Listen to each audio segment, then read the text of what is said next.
What's going on, you guys? Theo here with the big review, back yet again with another King of Fighters Allstar video, and today we are going to be shining the spotlight on Boss Syndrome Original Zero and running him through his paces in all modes PvE. But before we do that, make sure you guys smash that like button and subscribe, and in case you guys have not heard, you still have a couple of days remaining to get your names in the hat for that $25 Google Play or iOS gift card giveaway. Link will be in the description with all the details on how you can enter to win that gift card. And without further ado, let's go ahead and get to the spotlight video for Boss Syndrome Original Zero.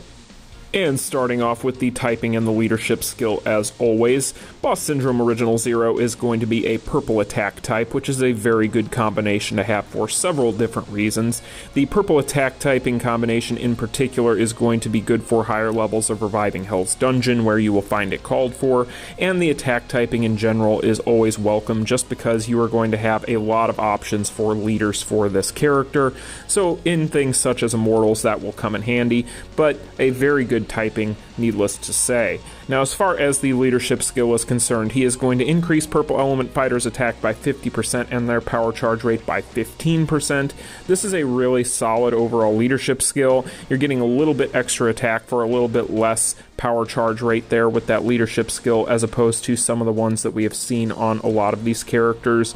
And with the tags that he has, being a Boss Syndrome character, a boss fighter, and an all-star fighter, he is going to have some very strong tags on him. So this character in general is going to be set up for success, but of course it all comes down to what's under the hood, what's going on with the cores, what's going on with the skills. So let's go ahead and talk about the cores.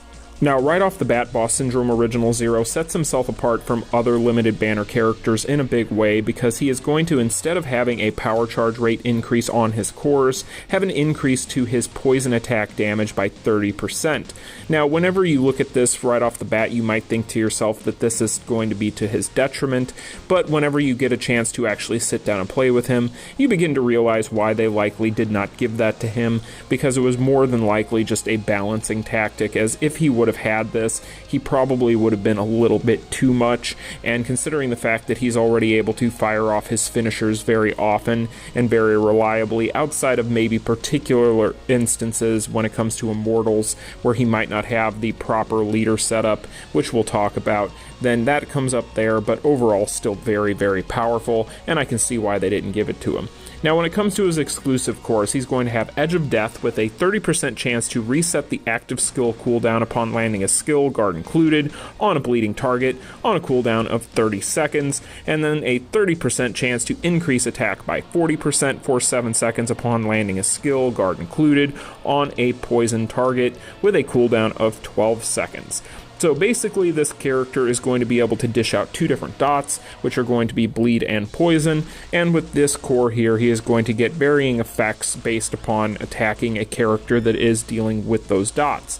So the active skill cooldown reset is very nice. Of course, it's nowhere near as broken or powerful as his counterpart Igniz, but still a welcome thing to see. And then that increase to attack by 40% is still very good as well, and you like to see that it has that short cooldown of 12 seconds, so good stuff overall. Now, when it comes to Guardian of the Merciless God, he is going to cast a shield that absorbs damage for 7 seconds when attacked if HP is 50% or less, and removes the shield when attacked 20 times on a cooldown of 15 seconds.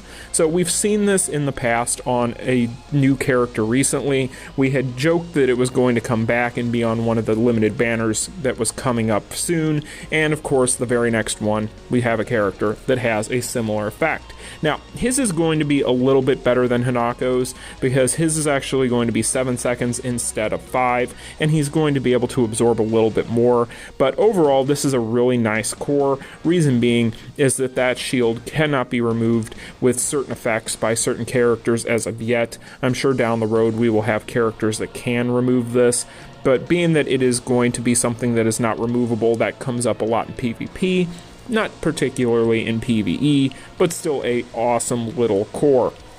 And then speaking of cores, he is going to have the Boss Syndrome Volume 3 generic core that both of these characters have. We talked about this yesterday, and we don't need to reiterate, but the long and the short of it is, it's a very nice little exclusive core for these characters. So, those are going to be the cores. Let's go ahead and move on to the skills. Now, skill-wise, basically what we have going on here on the S1 is we're going to have a 70% chance to break the target's guard upon landing a skill. This ignores the target's guard and disables their guard for 4 seconds. He's also going to increase his attack by 35% for 7 seconds. So you're going to have guard break on here with a 70% chance. 70% is kind of the baseline that you look for these characters in PvP. It's a really nice number. And then the increase to attack by 35% is also very good, and this is of course going to be a blast skill, which all of his skills will be. Now, when we talk about he has S2, he is going to apply Bloodshed for 6 seconds to the target upon a successful attack, guard included, which for those of you who are not aware, deals bleed damage equal to 30% of attack every 1 second, and decreases HP recovery by 80%. He is also going to apply Fear to the target for 2 seconds upon landing a skill. For those of you who do not know what Fear is a new CC, it's basically a stun. So that is what you're looking at there. Fear is very, very powerful, particularly because right now there is not any characters out there that have effects that can kind of soak that fear or that stun or dilute the duration of it. So that alone right there makes him pretty good. And in PvP, this character is an absolute monster of a nightmare. So if you're ever wondering about these characters in PvP, both of these characters are absurd there, but this one in particular is just nutty. But yeah, very good stuff on the S2. Now on the S3, we are going to have Venom Damage. Now here's where our poison kicks in. Now Venom Damage is a very good tier 2 dot that deals poison damage equal to 35% of attack every 1 second and decreases power charge rate by 80%. This character is not going to let you fire off your finishers in PvP, nor is he going to be a character that you are going to ever want to face there. But that is a really good second tier dot. We've talked about Venom in the past. It's very good. And of course he has hyper armor. And this is the kicker.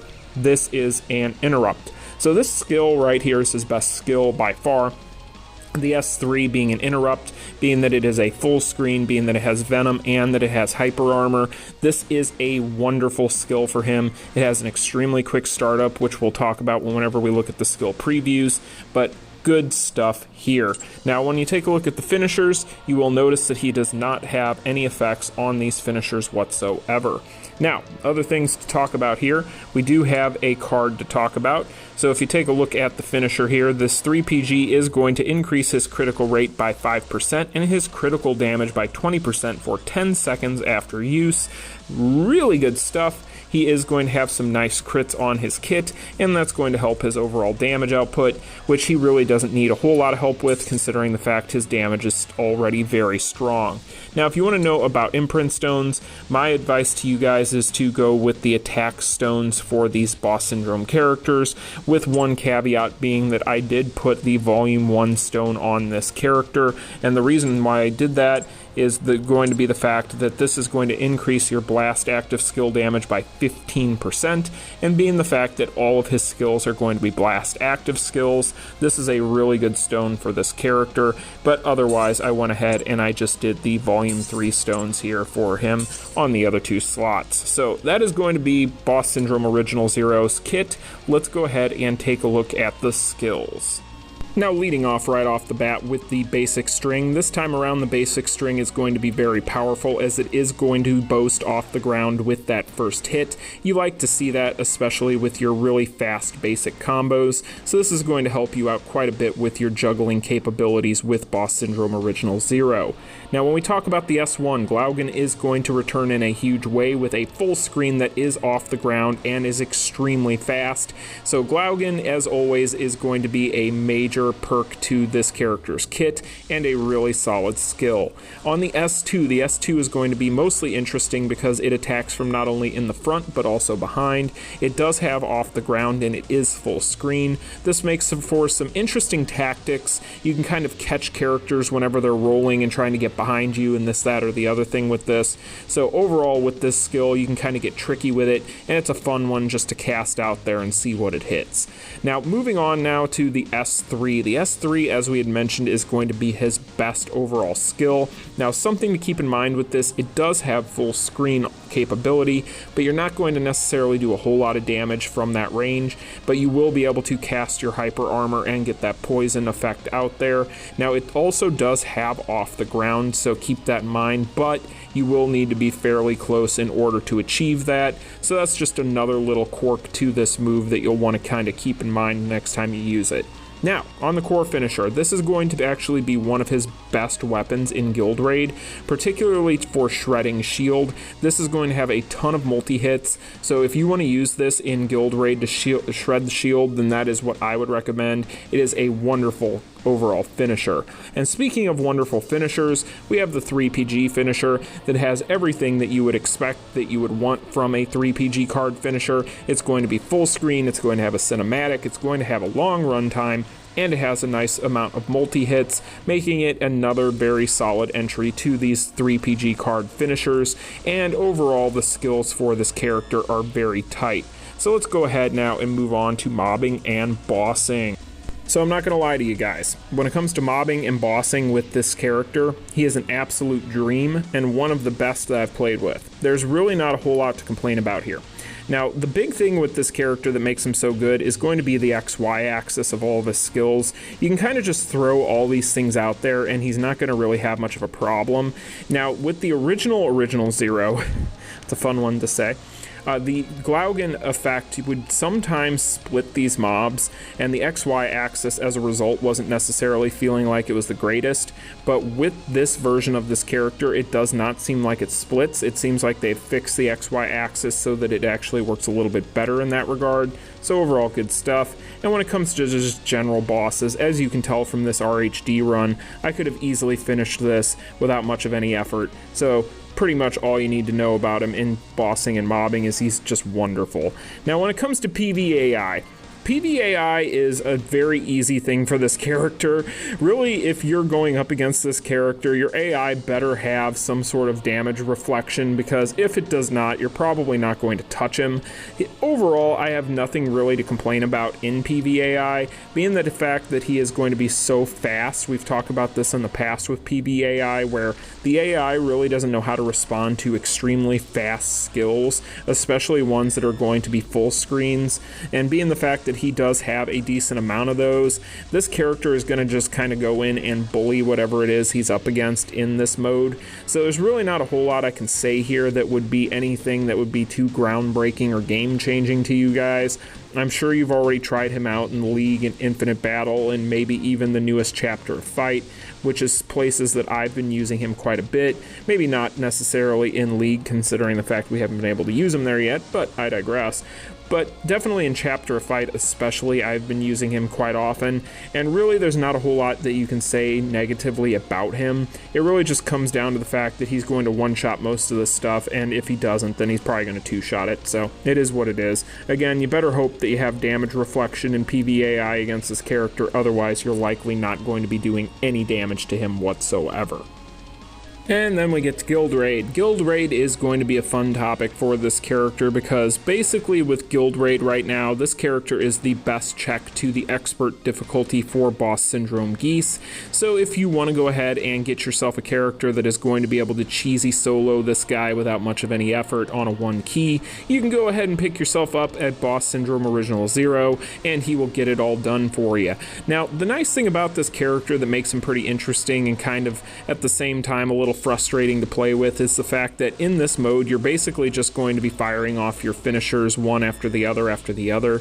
A lot of this is due to the fact that he is going to be able to charge both of those finishers so quickly, and you're going to pretty much have a perfectly timed ability to go from one finisher, maybe throw out one skill, throw out the next finisher, rinse and repeat over and over and over again. And it does get a little bit boring after a while. These make for very long runs if you're soloing with him. However, the benefit to it is going to be the fact that you can easily one key this expert difficulty with him. So really it just comes down to your patience level. There's probably faster ways of doing this if I'm being honest, but if you really just want to go in there and kind of flex on people and just use one character to solo this boss, then you can go ahead and do that. I don't know if I'm necessarily a big fan of solos using this character one way or the other, because again, it does tend to take forever because you're just slowly grinding him down using your finishers over and over and over again. In fact, I think that this particular clip where I do over, I believe it's 600 million damage in a solo with this character, I want to say this was originally like a 7-minute long clip that I sped up. So that kind of gives you guys an idea. So you guys know me. I'm all about quick and efficient when it comes to these dailies. I don't necessarily like sitting here and taking hours of time to do guild raid runs and try to get trophy runs and all this other stuff. To me, that's a big time dump and a waste of time for anybody. But if you're somebody that enjoys that sort of stuff, this is going to be a character that's for you, because this is going to be a character that's really tailor-made for that, like I mentioned. But another thing to mention here is going to be the fact that that 3PG card finisher can interrupt that ground aura, so you do have the ability to do that with that 3PG. You're not going to have that ability with the core finisher, but the core finisher is also really good in Guild Raid because it's going to be one of his best options for shield shred, because basically what you can do, I've kind of timed it to this at this point to about, I think about 60 to 65% of the shield is how much you can take down as long as you have poison applied to the boss and you throw that core finisher out there. So that's quite a bit. That's definitely nothing to sneeze at as it's pertaining to these finishers on the shield. Of course, a lot of people out there always look for really good shield shred characters, and that is going to be something that he does very well. You don't necessarily need it because he can take off chunks of damage at a time with his skills as well, but it is going to be something that I would definitely be using if you're trying to do as much damage in one run as possible, going solo especially. So overall, those are the things you kind of need to know in Guild Raid with this character. Another thing that you want to keep in mind with him is he is going to be an attack type, so you more than likely are probably going to want to go ahead and do something to help him out there, because likely he is going to take a lot of damage in these runs unless you have gotten yourself really used to playing as this character and you kind of have all of these different timings down as far as your dodge windows with these bosses. But he is going to be a little bit squishy as a result of him being an attack type, just like any other attack type would be. So that's not necessarily something I'm going to dock him points for, but at the same time it is worth noting because he is going to be a little bit on the squishier end. But overall, that is what I have to say about this character in Guild Raid. I think that if you're somebody that really needs help with expert difficulty, or maybe you're somebody that doesn't have a good poison character for PvE in general, then this is going to be the best possible option for those things. But outside of that, the jury is still out for me on other uses in Guild Raid. I haven't used him against Omega Rugal yet. I don't really necessarily need the help there whatsoever, so I might try that for science at some point. But really where he butters his bread is going to be against Geese. This is the character that everybody wanted these characters for help for anyway, right off the bat, so you can't really complain about the results here. He's going to get the job done. Just make sure that you try to protect him as best you can, and make sure you're rotating your skills and keeping that hyper armor up as much as possible. As long as you do those things, you really shouldn't have any issues whatsoever. And for those of you out there who are wondering, you should be able to still one key this boss on expert difficulty, even at a minimum of Awakening level 3. So keep that in mind. If you are on a budget, that is really all you need. Just get those stones. So moving on now to Immortals. Now Now, there's a little bit to talk about here with Immortals. However, this character is really good here. The one big thing you got to keep in mind with this Boss Syndrome character is he doesn't have anything in his cores helping with his power charge. So against Immortals, he is going to have a little bit of a tough time firing off his finishers reliably to help out his team. And really the way that I approach any character for these anymore is going to be whether or not they can stop the clock reliably. I really don't care anymore so much about dots as much because you really don't need to anymore. You can really just go in here and brute force these things so long as you are building a team correctly. So I really don't put a lot of stock into the actual dot for Immortals anymore. Therefore, my opinion on this is you really just want a character that can charge their power very quickly and fire off finishers left and right. Now, Zero has issues with that without the proper setup. He is going to need a leader and want a leader that is going to help him with that. Otherwise, he is going to be a dead weight character for firing off finishers, and as a result is really only going to be giving you a decent chunk of damage and little else. So use a character such as Nightmare Geese, or maybe even use him as his own leader if you have a team that is powerful enough on purple to make that work. However, really he likes to have Nightmare Geese beside him, because that Boss Syndrome character is going to buff his power charge with that leadership skill, and that's going to help him out a lot against Immortals. And you can see it in this footage. I've tried him out against Victor as well, and he is solid. The problem is, again, that you will notice that the other characters just run circles around him as far as firing off their finishers, and again, it just comes down to the fact that they have those cores and he does not. So he will get the job done, but I wouldn't necessarily say that he is going to be ideal for these types of scenarios. It really comes down to what kind of leaders you can give him to help him out with this, because if you don't, then it's going to be a little bit tight to get these things done with him in the easiest way possible, like you see here, but it is doable. So let's go ahead and move on to our final thoughts on this character. Alright, you guys, well, there you go. The spotlight videos for both characters of the Boss Syndrome Volume 3 banner. So, the inevitable question that I'm going to get in the comment section is the same question I've been getting nonstop for the past week, which is, which of these characters is better? Which of these characters should I build? And I can unfortunately tell you I cannot give you a direct answer to that. Yes, I am going to still dodge that question, and the reason why I'm going to do that is basically what I told my little brother over the weekend when he asked me the same thing. It really just comes down to what it is you need help with, because at the end of the day, this isn't like the situation we had with the previous SS banner where we had Kyo, an absolute manly god, up against Iori, who was just kind of a child by comparison. I'm sorry, Iori fans, Kyo is that good. He's on his own tier. I apologize. Sorry, not sorry. But with these two characters, the parity is real.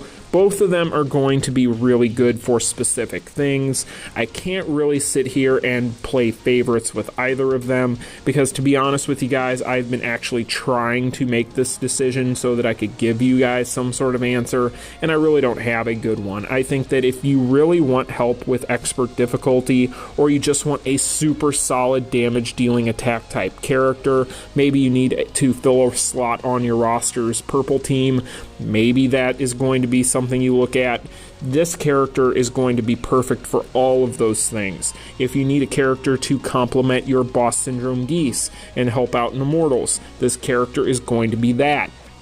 But if you need a character that is going to be an excellent overall leader, for a catch-all leader for most of the best content character-wise in the game, and you need a character that is going to help you out in Lunatic difficulty, then you would go with Igniz. It really just comes down to what it is you need help with these characters. So overall, I think that it's going to come down to preference. It really just comes down to what you need help with the most. I can't tell you what that is because you know your account better than I do. So this is one of those questions that you're going to have to answer for yourself. Just feel secure in knowing that there is no wrong choice here. So that is going to be the spotlight video with both of these characters. I hope you guys have enjoyed these. I will be back tomorrow with the next one. If you have anything that I might have forgotten or didn't cover in this video today, you can go ahead and leave it in the comment section down below. I would love to hear it. But outside of that, like, share, and subscribe. Keep in mind that you only have a couple more days to get your name in for that giveaway if you want that gift card, and I will see y'all in the next one. Peace.